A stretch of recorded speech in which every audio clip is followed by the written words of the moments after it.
Julian Assange ya se declaró culpable de conspiración ante la justicia estadounidense. Lo hizo en las Islas Marianas del Norte, en donde aterrizó previamente para completar su proceso con la justicia de la Unión Americana por la filtración de documentos clasificados en 2010. El fundador de Wikileaks ya fue declarado en libertad por un juez de Estados Unidos.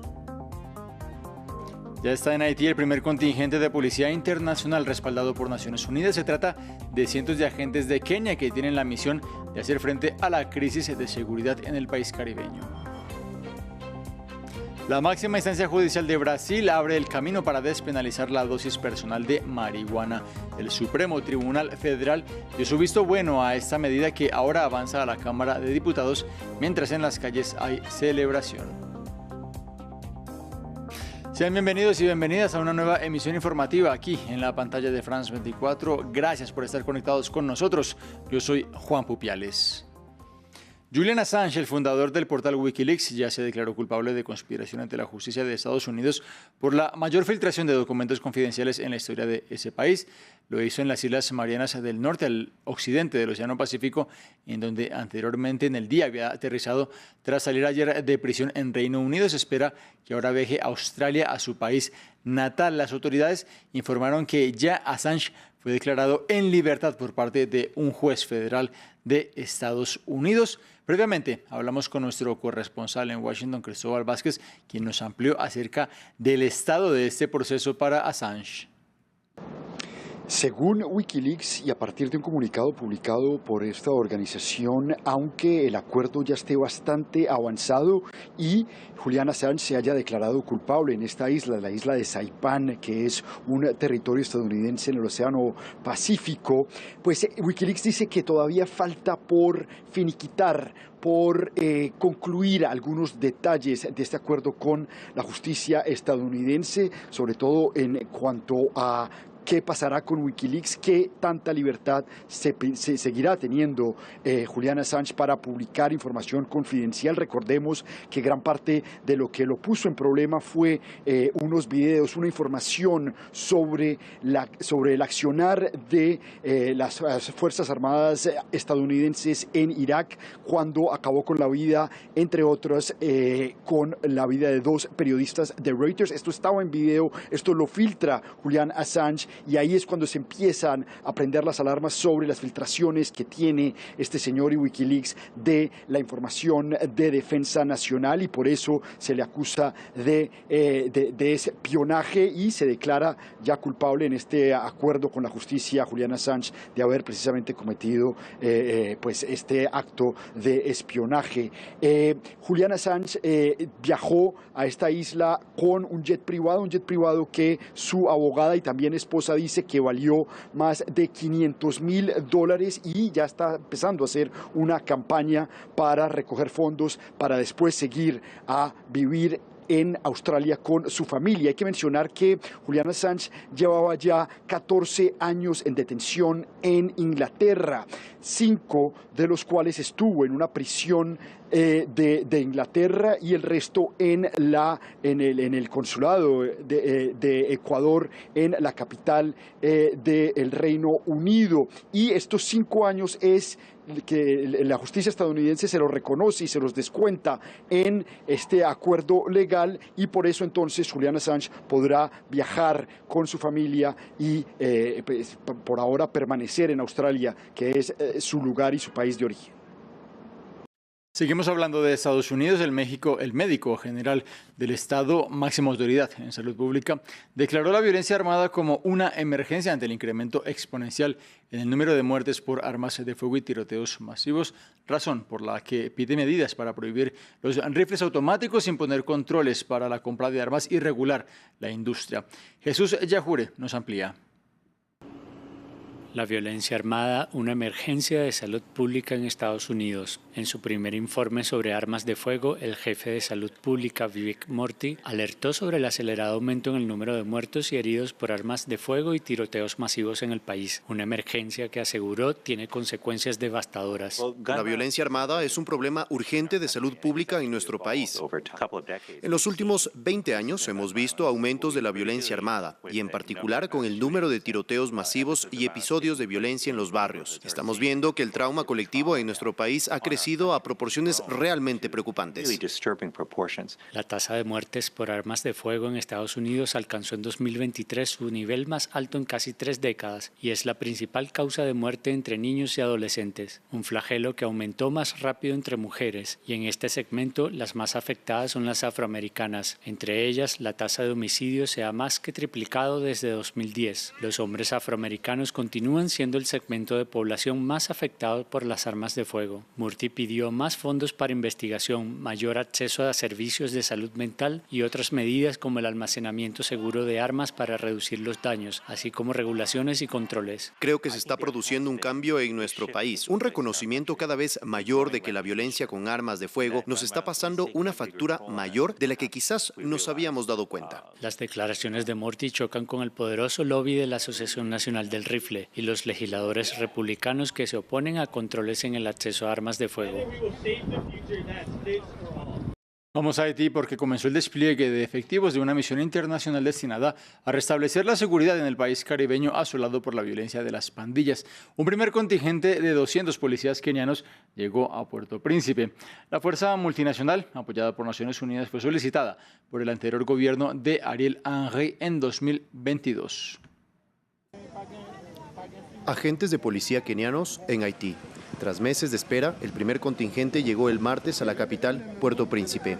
Su misión, intentar restablecer el orden en un país asolado por la violencia de las pandillas. Un objetivo que está en los planes del primer ministro de Haití para celebrar elecciones lo antes posible. Queremos aprovechar esta oportunidad para agradecer a todos los países amigos que han apoyado esta iniciativa. Evidentemente, detrás de la visión, la estrategia y el mandato de este gobierno de transición es restablecer la seguridad del país, que más de 500.000 de personas regresen a sus hogares, relanzar el país y, por supuesto, celebrar elecciones lo antes posible. El pasado mes de octubre, Nairobi obtuvo luz verde de Naciones Unidas para el despliegue de 1.000 policías en una misión multinacional de 1 año de duración, en la que también participarán Benín, Bangladesh, Chad, Bahamas y Barbados. En suelo keniano, la operación dista mucho de contar con un apoyo unánime, en un momento en el que el país está sumido en protestas antigubernamentales. La oposición ha presentado varios recursos para impedir la misión y acusa al presidente de servir a Occidente antes que a su propio pueblo. Una preocupación que va más allá de las fronteras de Kenia, por lo que Amnistía Internacional pide la máxima cautela. Es imperativo asegurar que cualquier acción emprendida por esta misión multinacional, liderada por Kenia y apoyada por Estados Unidos y otros países, cumpla estrictamente con el derecho internacional. Un paso en falso en este ámbito sería devastador para los derechos del pueblo haitiano. En Puerto Príncipe, la misión se recibe con esperanza y temor, ya que casi 600.000 personas están desplazadas en el país, el 80% del cual está controlado por bandas criminales. En 15 días se espera un segundo contingente desde Kenia. En noticias de América Latina, el Supremo Tribunal Federal de Brasil aprobó despenalizar la posesión de marihuana para consumo personal.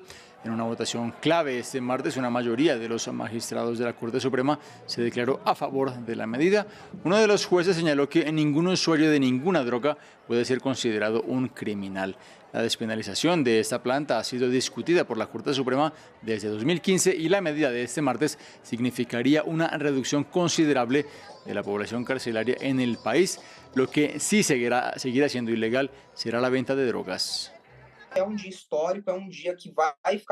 Es un día histórico, es un día que será recordado no solo aquí en Brasil, sino en todo el mundo, porque Brasil lo necesitaba. La ley sobre drogas ha aumentado enormemente el problema de nuestro encarcelamiento masivo y ha criminalizado a jóvenes entre 18 y 29 años que no tienen perspectivas en la vida. En Perú, el Ministerio de Salud dio marcha atrás y dejó de catalogar la transexualidad como un trastorno mental. En las últimas semanas se habían registrado protestas luego de que en mayo esta cartera emitiera un decreto que incluía una antigua clasificación de la Organización Mundial de la Salud que consideraba el transexualismo y el travestismo como trastornos. Este decreto actualizaba además el plan que determina los beneficios en el sistema de salud. Ahora este colectivo será descrito como una discordancia de género.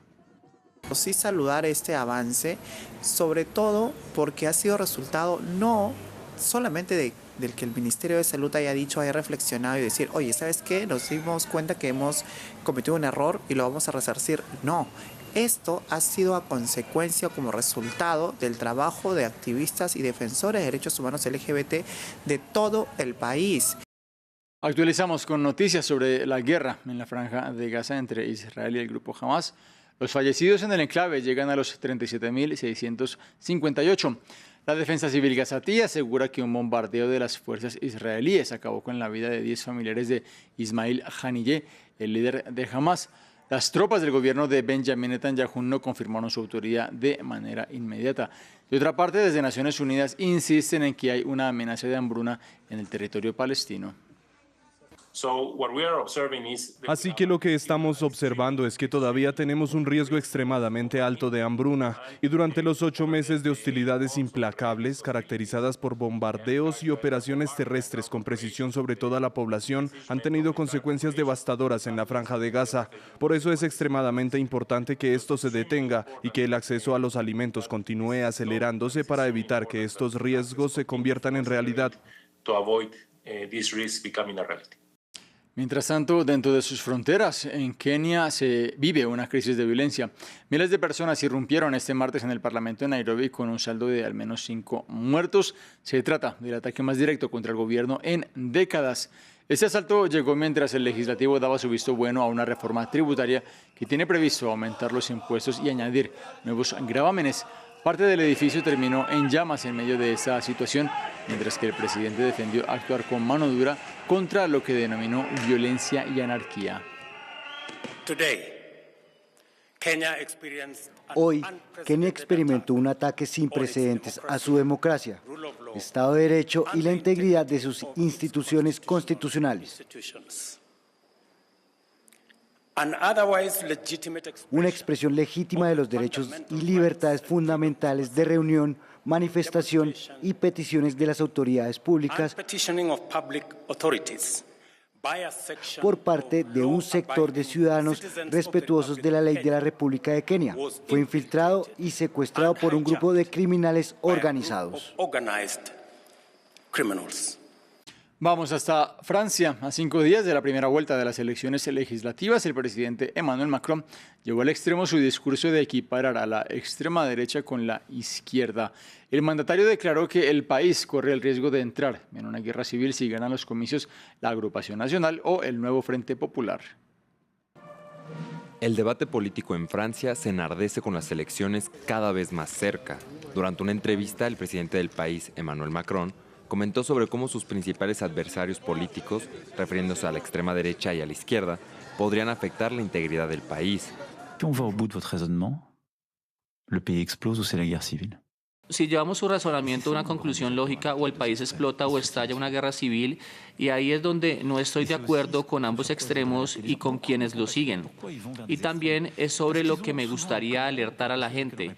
He asumido su mensaje y creo que debemos ir mucho más rápido y mucho más duro en materia de seguridad. Una declaración que fue recibida con rechazo por parte de sus contendientes, quienes señalaron al mandatario como el verdadero problema.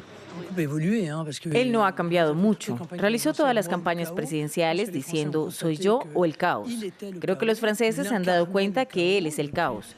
Personificó al caos desde que fue elegido la primera vez y creo que su argumento es muy débil y demuestra que sabe que ya ha perdido estas elecciones. La izquierda también criticó la declaración del presidente, atribuyéndole la responsabilidad de la enorme polarización que vive la sociedad francesa. Por el momento, él es quien ha provocado una guerra civil en Nueva Caledonia, al haber deportado a Francia a personas que fueron arrestadas allí. Ya sabes, hubo 4 líderes kanakos que fueron arrestados allí y fueron llevados a más de 17.000 kilómetros de sus hogares. En cuanto al señor Macron, no digo que debería permanecer en silencio, pero tal vez que cuide sus palabras. La primera fase de votación tendrá lugar este 30 de junio y el futuro político de Francia es incierto. Mientras Macron intenta mostrarse como la opción de centro, su partido se encuentra fuertemente debilitado. Terminamos con información del espacio. Las muestras recolectadas por la sonda china Chang'e 6 por primera vez en el lado oscuro de la Luna ya están en la Tierra. La cápsula espacial aterrizó este martes en la región autónoma de Mongolia Interior, al norte de China. Chang'e 6 es una de las misiones más complejas y desafiantes en los esfuerzos de exploración espacial del gigante asiático hasta la fecha. Compuesto por un orbitador, un retorno, un módulo de aterrizaje y un ascendente, fue lanzado el pasado 3 de mayo. Ya de regreso, esta fue calificada como un completo éxito por la Administración Nacional del Espacio de China. Así llegamos al final de esta emisión. Como siempre, la invitación a ustedes para que continúen aquí con nosotros en France 24.